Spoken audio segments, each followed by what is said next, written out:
So this is regarding how steam is formed. So figure shows heating of ice at atmospheric pressure. Along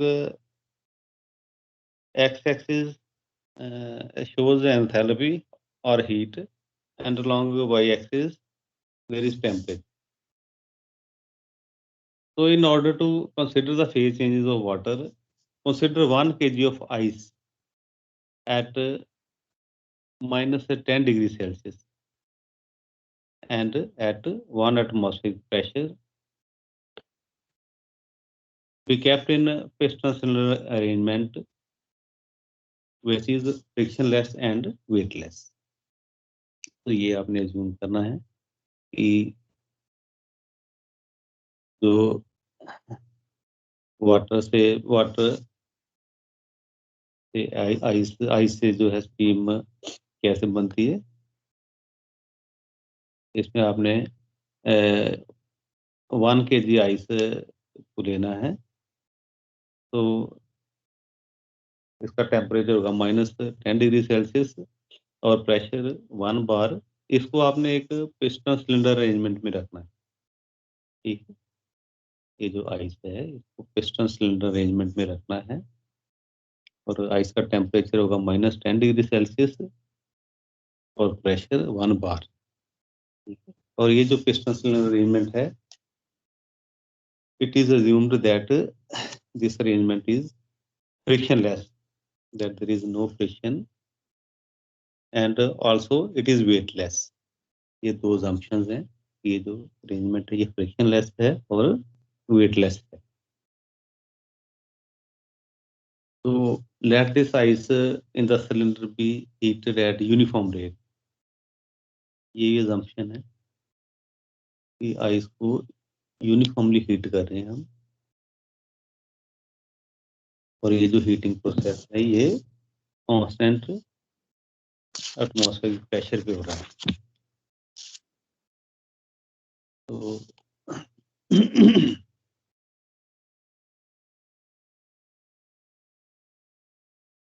as shown the figure during process AB जो process है ये क्या indicate कर रहा है, the temperature of ice increases from -10 degree Celsius to 0 degree Celsius, ठीक है ना। तो in this process AB temperature of ice increases from -10 degree Celsius to 0 degree Celsius. Heat supplied during heating is called sensible heat, ठीक है ना। ये जो process है AB, इसमें जो हम हीट दे रहे हैं that is known as sensible heat of ice, HI से इसको रिप्रेजेंट करते हैं। तो heat supplied during process AB is known as sensible heat of ice.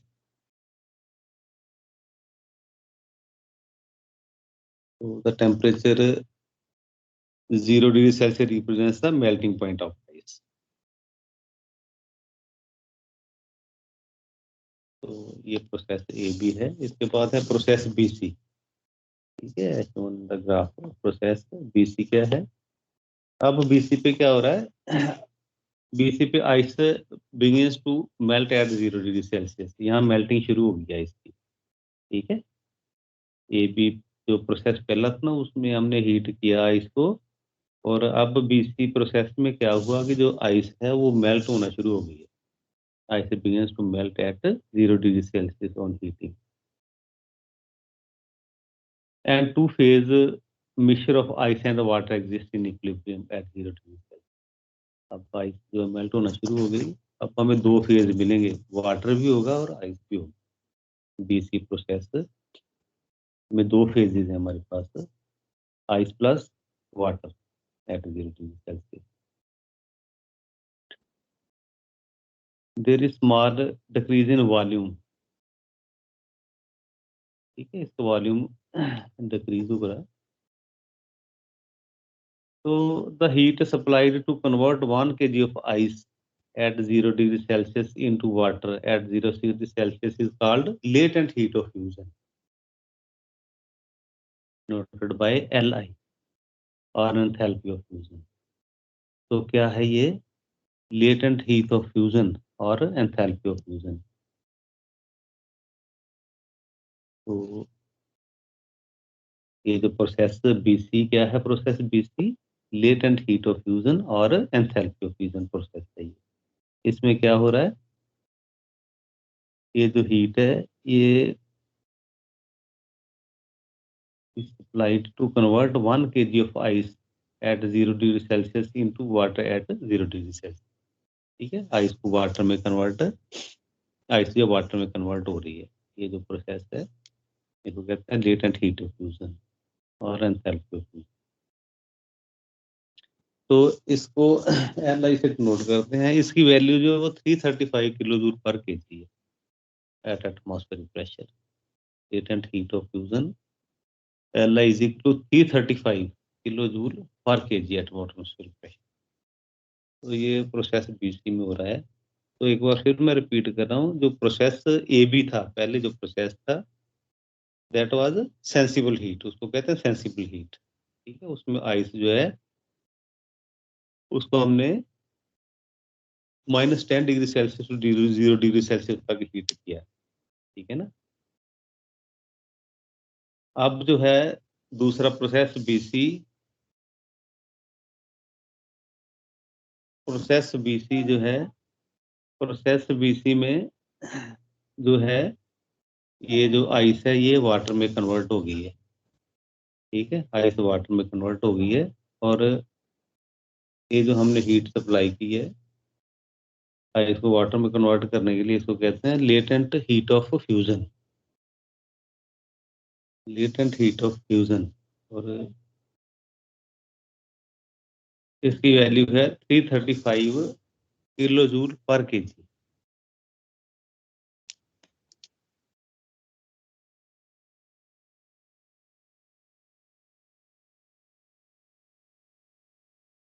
इसके बाद है process CD as shown in the diagram. Process CD क्या है, प्रोसेस CD ऑन फर्दर, अब दोबारा इसको हीट कर रहे हैं, जो है आइस वाटर में कन्वर्ट हो गई है। ठीक है, इसको फर्दर हीट करेंगे, the temperature of water increases until it reaches to temperature of vaporization। ठीक है ना, जब तक तो उसको हीट करेंगे 0 degree Celsius to 100 degree Celsius तक, जब तक वो जो वाटर बॉयल बॉयल करना शुरू हो जाएगा। ठीक है ना वहां तक इसको हीट करेंगे, बॉइलिंग तक इसको हीट किया जाएगा। तो such liquid is called saturated liquid. जब वाटर बॉयल होना शुरू हो जाता है तो उसको कहते हैं सैचुरेटेड लिक्विड। तो the temperature corresponding to point D is known as saturation temperature. ये जो बॉइलिंग पॉइंट का, जो बॉइलिंग वाटर का जो टेम्परेचर होता है ना, उसको सैचुरेशन टेम्परेचर कहते हैं। तो इट मींस जो आप अब हमने हीट दी है ना during process CD as shown in the diagram, during process CD जो वाटर को हीट दी है इसको कहते हैं सेंसिबल हीट। ठीक है ना, 0 degree Celsius to 100 degree Celsius तक जो हीट देते हैं वाटर को, that is known as sensible heat. ठीक है ना, जब वाटर बॉयल हो जाता है तब जो हीट देते हैं that is known as sensible heat. So the saturation temperature increases with the increase in pressure and is equal to 100 degrees Celsius at 1 atmospheric pressure. So heat energy required to convert water at 0 degrees Celsius into saturated liquid is called enthalpy of water और sensible heat, जैसे मैंने आपको बताया है। तो ये process CD है।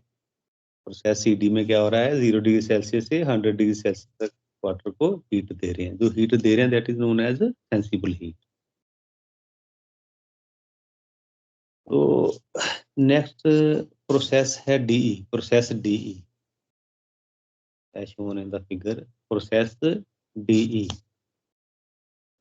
अब इसको फिर हीट करेंगे वाटर को देखो बॉयल वाटर हो गया, इसको 100 डिग्री सेल्सियस तक हमने हीट किया है, इसको फर्दर हीट किया जाएगा। On heating of saturated liquid, the vaporization of water starts at constant. Vaporization शुरू हो जाएगा, अब उसको वाटर जो स्टीम में कन्वर्ट होना शुरू हो जाएगा। Again we get two phase mixture of liquid and vapor। ठीक है, डी प्रोसेस में क्या हो रहा है, इसमें फिर हमें दो फेज मिलेंगे, स्टीम में कन्वर्ट होना शुरू हो गया, तो इसमें वाटर भी होगा मिक्स फेज, और सेकंड फेज वेपर होगा। So the state of steam after complete evaporation of water at a saturation temperature is called dry saturated steam। तो जब completely जो वाटर है स्टीम में कन्वर्ट हो जाता है, that is called dry saturated steam। While the water particles associated with dry saturated steam in vapor state is called wet steam। ठीक है ना, वाटर जो है वो कन्वर्ट हो गया स्टीम में, लेकिन स्टीम में उसमें ड्राई स्टीम भी है और वेट स्टीम स्टीम भी है, जो वेपर्स हैं उनको वेट स्टीम है। So the heat energy required to vaporize the saturated liquid into dry saturated steam is called latent heat of vaporization or enthalpy of vaporization। अब क्या है, अब जो हीट दी है ना हमने ड्यूरिंग प्रोसेस डीई, वाटर को जो है बॉइलिंग वाटर को स्टीम में कन्वर्ट करने में जो हीट दी गई है उसको that is known as heat of vaporisation और एंथैल्पी ऑफ एवेपोरेशन। इसके बाद लास्ट प्रोसेस है EF, as shown in the figure. Last process is EF. अब इसको फिर हीट देंगे, on further heating the dry से जो स्टीम है ना उसको फिर हीट करेंगे। On further heating the dry saturated steam the rise in temperature of steam is resumed and specific volume steam also increases। This process is called superheating of steam। Steam को water को जब steam में convert हो गया उसको फिर हम अगर हीट देंगे तो that is known as superheated steam, superheating of steam, and the steam is called superheated steam. अब इसकी स्टेट जो है गैस स्टेट है, ठीक है, it is in gas state. तो अब जो हीट दी है इसको during process EF, that is known as heat of superheat.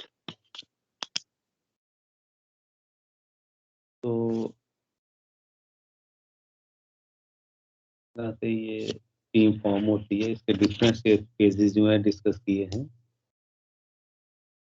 कि पहले जो आइस है हमारे पास है उसका टेम्परेचर था -10 डिग्री सेल्सियस, ठीक है। उसके बाद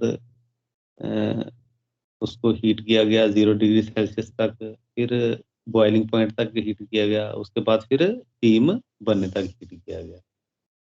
और जो डिफरेंट प्रोसेसेस हैं जो हीट दी गई है, ठीक है ना, 0 to 10, -10 to 0 डिग्री सेल्सियस तक, उसके बाद 0 to 100 डिग्री सेल्सियस, 100 के बाद फिर दोबारा उसको रीहीट किया गया। तो ये आपको बताया कि कैसे जो हीट देते हैं उसको सेंसिबल हीट कहते हैं पहले, ठीक है ना, -10 डिग्री सेल्सियस 0 डिग्री सेल्सियस तक जो हीट दोगे उसको कहते हैं सेंसिबल हीट। ऐसे ही सेकंड जो है उसके बाद लेटेंट हीट है, ठीक है, उसके बाद हीट ऑफ वेपोराइजेशन है। तो ये था phase transformation at constant pressure.